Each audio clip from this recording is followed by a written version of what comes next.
नमस्कार, आप देख रहे हैं DTV भारत और मैं हूं आपके साथ निर्भय किशोर। बिहार की सियासत, ये हमेशा कहा जाता है कि बिहार की सियासत की तासीर जो होती है वो हमेशा गर्म होती है और कब किस करवट बदल जाए ये कोई नहीं जानता। बिहार की सियासत में एक बयान काफ़ी सुर्खियों में है और वो बयान है बिहार के पूर्व मुख्यमंत्री और हम प्रमुख जीतन राम मांझी का। जीतन राम मांझी के बयान के बाद लगातार सियासत तेज है। वो बयान था ब्राह्मणों पर एक तरीके से अभद्र टिप्पणी करना। जीतन राम मांझी के इस बयान के बाद सियासत तो तेज है ही, लेकिन अब उस सियासत के पीछे के कारण की चर्चाएं उससे अधिक होने लगी है। बात यह होने लगा है कि आखिर में जीतन राम मांझी ने ऐसा बयान दिया ही क्यों? क्या जीतन राम मांझी ऐसे बयान देकर के सुर्खियों में बनना चाहते हैं या इसके पीछे राज कोई और है? तो इसके पीछे बड़ा राज है और एक एक करके आज जीतन राम मांझी के उस सभी राजों को मैं बताऊंगा और यह भी आपको समझाऊंगा कि आखिर क्यों जीतन राम मांझी ऐसे बयान दे रहे हैं जब वो खुद ब्राह्मणों पर टारगेट कर रहे हैं। आज जीतन राम मांझी के बयान का यह असर है कि सवर्ण समाज जो है अब वो एकजुट हो रहा है। सवर्णों के द्वारा लगातार जीतन राम मांझी के बयान पर प्रतिक्रियाएं दी जा रही हैं, प्रदर्शन किया जा रहा है। सूबे के दर्जन भर से अधिक जिलों में जीतन राम मांझी का पुतला दहन किया गया। हालांकि उनके बयान की प्रतिक्रिया देखी तो जीतन राम मांझी जरूर अपने बयानों से थोड़े हटते नजर आए, थोड़े मुकरते नजर आए, लेकिन हमला छोड़ा नहीं। एक एक करके उन्होंने 2 से 3 बयान दे दिए। पहले उन्होंने गाली दी, उसके बाद उन्होंने माफी तो मांगी, लेकिन तरीका बदल दिया। हमले जारी थे। अब उस हमले के पीछे के कारण चर्चे में है। यह पूरा कारण यह है, अब उसको समझ लीजिए, एक बड़ी लंबी कहानी है। कहानी यह है कि बिहार में चुनाव होना है। अभी आप समझेंगे कि चुनाव होना है। जी, 24 सीटों पर बिहार में विधान परिषद का चुनाव होना है और ये इस चुनाव का जो असर आम लोगों पर ज्यादा नहीं दिखता है, क्योंकि उन्हें वोट नहीं देना होता है। इसमें माननीय वोट देते हैं। ऐसे में जीत की जो दावेदारी होती है वो अधिकतर पार्टियों पर होती है जिनका दबदबा होता है या जिनका सीट होता है।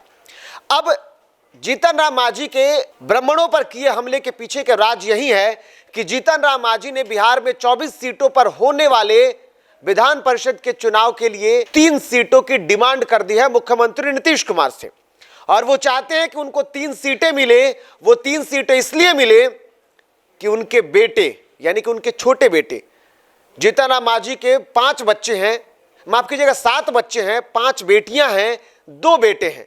एक बेटा संतोष मांझी वर्तमान में बिहार सरकार में मंत्री हैं। उनके छोटे बेटे व्यवसाय करते हैं, लेकिन जीतन राम मांझी के साथ अधिकतर दिख जाते हैं और ऐसे में अब अपने छोटे बेटे को भी सेटल करने की तैयारी में है जीतन राम मांझी। इसके साथ साथ संतोष मांझी की पत्नी और जीतन राम मांझी की बहू भी लगातार हाल के दिनों में आप देखेंगे तो ट्विटर पर वार करती हुई दिखती हैं। उनकी जो बहू हैं वो राजनीति में पदार्पण करना चाहती हैं, आना चाहती हैं और यह भी जीतन राम मांझी का एक प्लान है। साथ ही साथ जो 3 सीटों की मांग की है वो अपने परिवार के लोगों को राजनीति में लाना चाहते हैं, क्योंकि इससे पहले उन्होंने अपने समधन, अपने दामाद, अपने बेटे को हमेशा मौका दिया है। यह अलग बात है कि उनके दामाद कई बार चुनाव लड़े, लेकिन जीत उनके नाम नहीं रहा, जीत का सेहरा उनके माथे पर नहीं चढ़ा और अब फिर से वो कोशिशें हो रही हैं कि उनको भी सदन तक पहुंचा दिया जाए। यही जीतन राम मांझी का प्लान है और यही मांझी का प्रेशर पॉलिटिक्स है जो कि बिहार की सियासत को गर्म किए हुए है, उसकी तासीर को खौला रहा है। अब जीतन राम मांझी का प्लान क्या है, जरा ये समझ लीजिए, आपको समझाते हैं। दरअसल जीतन राम मांझी का जो प्लान है उसके मुताबिक ये कहा जा रहा है कि ये मांझी का प्रेशर पॉलिटिक्स है और इसी प्रेशर पॉलिटिक्स के चलते जीतन राम मांझी हमले कर रहे हैं। ये हमले ब्राह्मणों पर किए जा रहे हैं।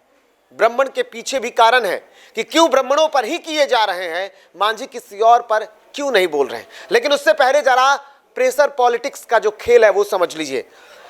मांझी ने 3 सीटों के लिए ये पूरा खेल रचा है। बयानबाजी का जो दौर शुरू हुआ है वो जीतन राम मांझी ने 3 सीटों के लिए शुरू किया है। उन्होंने पहले मुख्यमंत्री नीतीश कुमार से मुलाकात की, बातचीत की, उन पर हावी होने की पूरी कोशिश करते रहे। उन्हें 3 सीट चाहिए थी, लेकिन मुख्यमंत्री नीतीश कुमार ने उनको 3 सीट देने से इनकार कर दिया। उसके बाद उन्होंने ब्राह्मणों को गाली दे दी ताकि इसका प्रेशर जो हो वो मुख्यमंत्री नीतीश कुमार पर पड़े। प्रेशर क्यों पड़ेगा ये भी समझाएंगे, लेकिन पहले इनका पूरा प्लान देख लीजिए। इसके अलावा उन्होंने ब्राह्मणों को गाली दी ताकि बीजेपी के ऊपर एक दबाव बने और बीजेपी नीतीश कुमार पर प्रेशर बनाए। यही प्रेशर पॉलिटिक्स है, यही जीतन राम मांझी का प्लान है।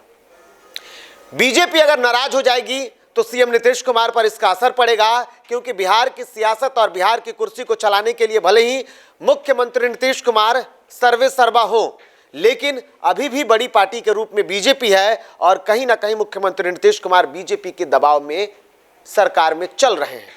तो बीजेपी का अगर दबाव मुख्यमंत्री नीतीश कुमार पर पड़ा तो उसका असर बड़ा हो सकता है। इसलिए जीतन राम मांझी ने ब्राह्मणों को टारगेट किया और सवर्णों पर एक तरीके से हमला बोला है। इसके साथ साथ अब उनका यह प्लान है कि अगर बीजेपी अगर नाराज हो जाती है, मुख्यमंत्री नीतीश कुमार पर दबाव बनेगा, तो बीजेपी की तरफ से यह कहा जाएगा कि जीतन राम मांझी की चुप्पी को आप ठीक करें, जीतन राम मांझी को चुप कराएं ताकि वो ब्राह्मणों पर हमला नहीं बोले, क्योंकि बीजेपी के कोर वोटर बैंक हैं सवर्ण समाज ब्राह्मण। अब ऐसे में नीतीश कुमार पर अगर दबाव बना तो वो जीतन राम मांझी से मुलाकात करेंगे और जीतन राम मांझी से अगर जुबान बंद करने की बात कही गई तो उनका 3 सीट का जो खेल होगा वो एक बार फिर से उस सीएम नीतीश कुमार के सामने रखा जाएगा, जो जीतन राम मांझी को चुप कराना चाहते हैं। खेल यही है और यहीं से खेल की शुरुआत हुई। अब ऐसे में मुख्यमंत्री नीतीश कुमार ने जीतन राम मांझी के उस प्लान को समझ लिया और उन्होंने उनकी बातों को नहीं माना। नतीजा यही है कि अब तक जीतन राम मांझी बयान पर बयान दिए जा रहे हैं, ना ही बीजेपी की तरफ से कोई कार्रवाई की जा रही है, ना ही जेडीयू की तरफ से। बीजेपी के एक नेता ने बयान का पलटवार जरूर कर दिया, कार्रवाई कर दी गई उन पर, क्योंकि ये प्लान बखूबी एनडीए के जो दल हैं वो समझ चुके हैं। अब खेल यहां से शुरू हुआ। अब जीतन राम मांझी ने टारगेट क्यों किया ब्राह्मणों को, जीतन राम मांझी ने सवर्णों को क्यों टारगेट किया ये भी समझ लीजिए। और बयान उन्होंने हिंदुओं को लेकर के, ब्राह्मणों को लेकर के उन्होंने बयान क्यों दिया, अब इसका जरा समीकरण समझ लीजिए। जीतन राम मांझी ने ब्राह्मण समाज को इसलिए गाली दी या इसलिए उन्होंने जो बयान दिया जिसका आप और हम इस्तेमाल नहीं कर सकते उन शब्दों का, ये खेल है। इस खेल के पीछे जीतन राम मांझी का पूरा प्लान जो है वो समझिए। जनगणना 2011 पर हम जरा नजर डालते हैं। जनगणना के मुताबिक इस खेल को समझने की जरूरत है कि जीतन राम मांझी ऐसे क्यों कर रहे हैं। 2011 के जनगणना के मुताबिक अगर देखी जाए तो उस वक्त बिहार में 10 करोड़ 38 लाख आबादी थी। अब उस आबादी के मुताबिक हिंदुओं की जो संख्या थी वो 82.69% थी। हिंदू आबादी में 17% सवर्ण थे। सवर्णों में 4 जातियां होती हैं, खास करके आप देख लेंगे, ब्राह्मण होते हैं, भूमियार होते हैं, राजपूत और कायस्थ होते हैं। इन 4 जातियों की अगर आबादी देखी जाए तो उस वक्त, अब लोग ये कई लोग सवाल ये कर सकते हैं या कई लोग अगर चाहेंगे या देख रहे होंगे तो कमेंट भी कर सकते हैं कि आंकड़े आपके पास कैसे आया, क्योंकि उस वक्त जातीय जनगणना नहीं हुई थी, बखूबी जातीय जनगणना नहीं हुई थी। लेकिन नाम के हिसाब से, टाइटल के हिसाब से बिहार की जनगणना 2021 के मुताबिक हम आंकड़े आपके सामने रख रहे हैं। तो ऐसे में 17% जो थी वो पूरी आबादी थी सवर्णों की। अब सवर्णों पर हमला, जीतन राम मांझी के लिए प्लान ये है कि पहले सवर्णों पर हमला करेंगे और सवर्ण जो समाज है वो बीजेपी के कोर वोटर है, या यूं कहें कि बीजेपी उन पर अपना दावा करती है। बाकी अन्यों की अपेक्षा सबसे अधिक जो बीजेपी के वोटर हैं वो सवर्ण समाज है। अब सवर्णों पर हमला करेंगे तो बीजेपी को नाराजगी इस बात की होगी, क्योंकि उसे इस बात का अफसोस होगा कि उनके जो कोर वोटर हैं वो उनके पाले से छिटक रहे हैं, क्योंकि बीजेपी सरकार में है। इसके अलावा मुख्यमंत्री जीतन राम मांझी राजनीति जरूर करते हैं, लेकिन वो सवर्णों पर अब तक कोई ऐसी टिप्पणियां नहीं किए हैं या नहीं करते हैं ताकि सवर्ण समाज के जो वोटर हैं वो नीतीश को प्यार ना करें। इसलिए ये दोनों के लिए जिम्मेदारी है। तो टारगेट जीतन राम मांझी ने दलितों पर नहीं किया, किसी अन्य जाति पर नहीं किया, ओबीसी पर नहीं किया, बल्कि उन्होंने सवर्णों को टारगेट किया और उसमें खासकर ब्राह्मणों को इसलिए टारगेट किया, पुरोहितों को इसलिए टारगेट किया क्योंकि ये समाज सबसे अधिक हिंदूवादी की बात करते हैं, हिंदुत्व की बात करते हैं और बीजेपी के साथ हिंदुत्व का एक लेबल पहले से ही चिपका हुआ है। तो नाराजगी बीजेपी को होगी, इसका असर मुख्यमंत्री नीतीश कुमार पर होगा और साध जीतन राम मांझी रहे, यही खेल है। अब ऐसे में ये जो आंकड़े आप देख रहे हैं, इसमें अगर हिंदू आबादी की बात की जाए कुल मिलाकर के जो आपने देखा, तो अब इसमें सवर्णों में जो भूमियार हैं वो 4.7% हैं। ब्राह्मण समाज, समझिएगा, ब्राह्मणों पर टारगेट का मेन असर 5.7%, जो 2011 की जनगणना के मुताबिक जो आंकड़े थे वो ब्राह्मणों का है, यानी कि सबसे बड़ा तबका ब्राह्मणों का है। और ऐसे में अगर हमले बोलेंगे तो इसका असर बीजेपी को अधिक खलेगा। नतीजा इसके अलावा अगर राजपूत की बात की जाए तो उसके बाद राजपूत आते हैं 5.2% 2011 के जनगणना के मुताबिक, और कायस्थ की संख्या अगर आप देखेंगे तो 1.5% कायस्थ की है। कुल मिलाकर के 17% जो आबादी है वो सवर्ण समाज की है। अब ऐसे में सवर्ण समाज पर हमला करना बीजेपी को खलेगा कि नहीं, यही राजनीति है और यही समझाना जरूरी था। और ऐसे में अब ये बातें होती रही। अब जीतन राम मांझी जो ये पॉलिटिक्स कर रहे हैं, लेकिन उसके बाद समझ लीजिए वो इस खेल के माध्यम से एक नई रणनीति भी तैयार कर रहे हैं। वो कुछ वोटरों को अपने पाले में करना चाहते हैं, हमको मजबूत करना चाहते हैं। और उन्होंने किसी और समाज पर इसलिए हमला नहीं बोला क्योंकि दलित वोटर उनके साथ रहे हैं। नतीजा यही है कि आज वो सत्ता में हैं। इसके बाद अगर मुस्लिम आबादी की बात की जाए तो 16.87% मुस्लिम है, जो कि बटी हुई है, राजद के साथ भी है और बाकी अन्य कई पार्टियां जो क्षेत्रीय पार्टियां हैं उन सब के साथ में हैं। इसके अलावा अगर आप देखेंगे तो 51% ओबीसी है, उस पर हमला नहीं है। साथ ही साथ अनुसूचित जाति जो है वो 15.7% और करीब 1% जो आबादी है वो अनुसूचित जनजाति की है, इस पर हमला नहीं है क्योंकि ये कोर वोटर बीजेपी के नहीं रहे हैं। और बीजेपी अगर कोई इनसे जुड़ा हुआ बयान देता है तो बीजेपी को इसका खासा असर नहीं पड़ेगा। इसलिए जीतन राम मांझी ने टारगेट किया हिंदुओं को, सवर्ण समाज को, और इसी का नतीजा है कि सवर्ण समाज एकजुट हो रहा है और बिहार में मांग हो रही है कि अब स्वर्णों को आरक्षण दी जाए, स्वर्ण एक्ट लागू किया जाए। लेकिन इस खेल के पीछे के कारण असल में यही रहे हैं।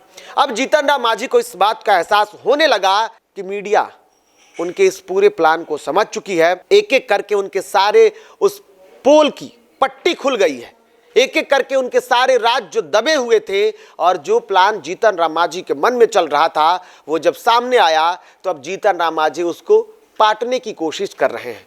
भोज का आयोजन किया गया है, लेकिन इस भोज में शर्तें रख दी गई हैं। इस भोज में वही ब्राह्मण आएंगे कि वो जो लोग दारू शराब का सेवन नहीं करते हैं, जो मदिरा पान नहीं करते हैं, जो झूठ नहीं बोलते हैं, जो मांस मदिरा नहीं खाते हैं, वही लोग आएंगे। उसके बाद जीतन राम मांझी का अगला प्लान हो जाएगा अगर कोई उसका बहिष्कार करता है, क्योंकि बहिष्कार की बातें लगातार चल रही हैं। अब ऐसे में जीतन राम मांझी के भोज में अगर कोई शामिल नहीं होता है तो जीतन राम मांझी अगला प्लान खेल देंगे, अगला जो राजनीति का जो अगला इक्का है वो फेंकेंगे और कहेंगे कि हिंदू तो स्वच्छ है ही नहीं, हमने तो कहा ही था कि आप आए, हम आपका सम्मान करेंगे। और वो लोग नहीं आए क्योंकि बिहार के सभी हिंदू, सभी ब्राह्मण जो हैं वो मांस खाते हैं, वो शराब पीते हैं, वो मदिरा सेवन करते हैं, वो झूठ बोलते हैं। ये राजनीति हो सकती है जीतन राम मांझी की, लेकिन जीतन राम मांझी की जो पोल पट्टी खुल गई है तो इसका असर भी जरूर देखने को मिलेगा। लेकिन आपने बखूबी समझ लिया होगा कि जीतन राम मांझी का पूरा प्लान क्या था और इस प्लान का असर क्या होगा। आगे ये देखना होगा, क्या बीजेपी नाराज हो जाएगी मांझी के बयान से, क्या नीतीश कुमार पर उसका असर पड़ेगा, क्या 24 सीटों पर होने वाले विधान परिषद के चुनाव में मांझी के वो प्लान जो आज खेले जा रहे हैं वो इसका असर दिखेगा। ये सब आपको बताएंगे। ये कैसा लगा आपको और ये पूरी समीकरण को जो हमने समझाया ये आपको कैसा लगा? अगर आप हमें फेसबुक पर देख रहे हैं तो कमेंट करके जरूर इसकी प्रतिक्रिया दें। साथ ही साथ अगर आप हमें यूट्यूब पर देख रहे हैं तो आप अपनी प्रतिक्रिया जरूर दें। फिलहाल इतना ही, नमस्कार।